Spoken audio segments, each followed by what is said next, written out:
Listening Library presents Ramona and Her Mother by Beverly Cleary. Read for you by Stockard Channing.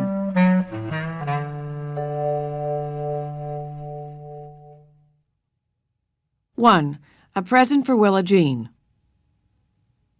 "When will they be here?" asked Ramona Quimby, who was supposed to be dusting the living room, but instead was twirling around, trying to make herself dizzy. She was much too excited to dust. "In half an hour," cried her mother from the kitchen, where she and Ramona's big sister Beatrice were opening and closing the refrigerator and oven doors, bumping into one another, forgetting where they had laid the pot holders, finding them, and then losing the measuring spoons. The Quimbys were about to entertain their neighbors at a New Year's Day brunch to celebrate Mr. Quimby's finding a job at the ShopRite market after being out of work for several months. Ramona liked the word brunch, half breakfast and half lunch, and secretly felt the family had cheated because they had eaten their real breakfast earlier. They needed their strength to get ready for the party.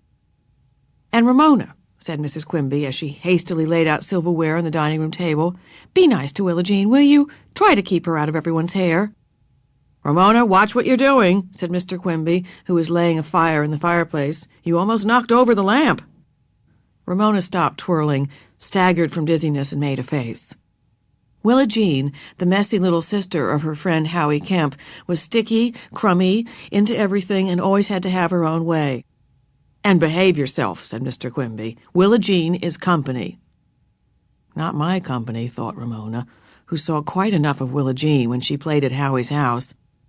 "If Howie can't come to the brunch because he has a cold, why can't Willa Jean stay home with their grandmother, too?" Ramona asked. "I really don't know," said Ramona's mother. "That isn't the way things worked out. When the Kemps asked if they could bring Willa Jean, I could hardly say no."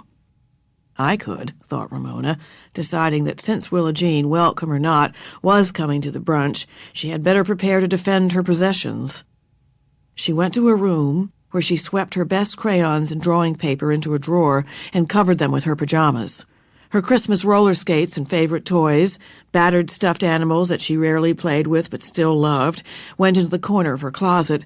There she hid them under her bathrobe and shut the door tight. But what could she find to amuse Willa Jean? If Willa Jean did not have something to play with, she would run tattling to the grown-ups. "Ramona hid her toys!" Ramona laid a stuffed snake on her bed, then doubted if even Willa Jean could love a stuffed snake. What Ramona needed was a present for Willa Jean, a present wrapped and tied with a good hard knot, a present that would take a long time to unwrap. Next to receiving presents, Ramona liked to give presents, and if she gave Willa Jean a present today, she would not only have the fun of giving, but of knowing the grown-ups would think, "Isn't Ramona kind? Isn't she generous to give Willa Jean a present? And so soon after Christmas, too." They would look at Ramona in her new red and green plaid slacks and red turtleneck sweater and say, "Ramona is one of Santa's helpers, a regular little Christmas elf." Ramona smiled at herself in the mirror and was pleased. 2 of her most important teeth were only halfway in, which made her look like a jack-o'-lantern, but she did not mind. If she had grown-up teeth, the rest of her face would catch up some day. Over her shoulder, she saw reflected in the mirror a half-empty box of Kleenex on the floor beside her bed. Kleenex! That was the answer to a present for Willa Jean. She ran into the kitchen, where Beezus was beating muffin batter while her father fried sausages, and her mother struggled to unmold a large gelatin salad onto a plate covered with lettuce. "A present is a good idea," agreed Mrs. Quimby when Ramona asked permission, "but a box of Kleenex doesn't seem like much of a present." She shook the mold. The salad refused to slide out. Her face was flushed, and she glanced at the clock on the stove. Ramona was insistent. "Willa Jean would like it. I know she would." There was no time for explaining what Willa Jean was to do with the Kleenex. Mrs. Quimby was having her problems with the stubborn salad. "All right," she consented. "There's an extra box in the bathroom cupboard." The salad slid slowly from the mold and rested green and shimmering on the lettuce. By the time Ramona had wrapped a large box of Kleenex in leftover Christmas paper, the guests had begun to arrive. First came the Huggins and McCarthys and little Mrs. Swink in a bright green pantsuit.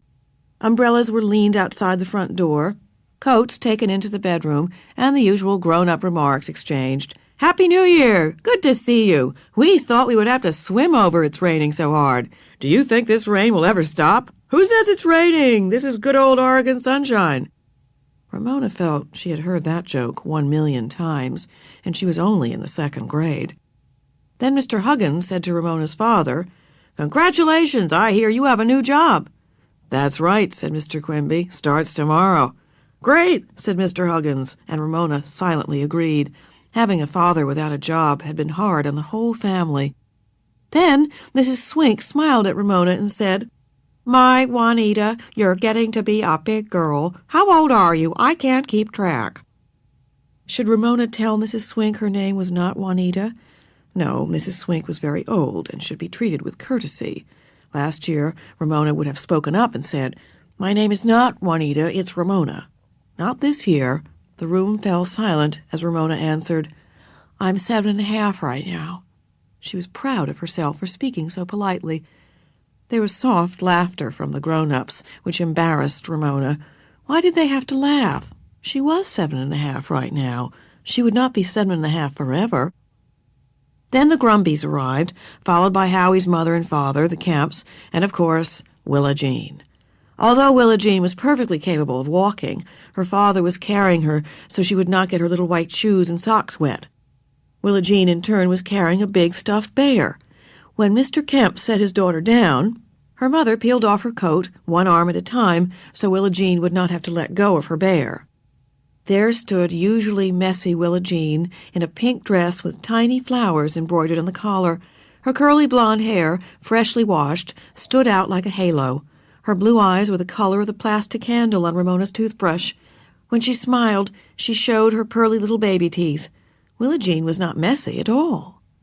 Ramona, in her corduroy slacks and turtleneck sweater, suddenly felt big and awkward beside her little guest and embarrassed to have jack-o'-lantern teeth. And the things those grown-ups said to Willa Jean. "Why, hello there, sweetheart.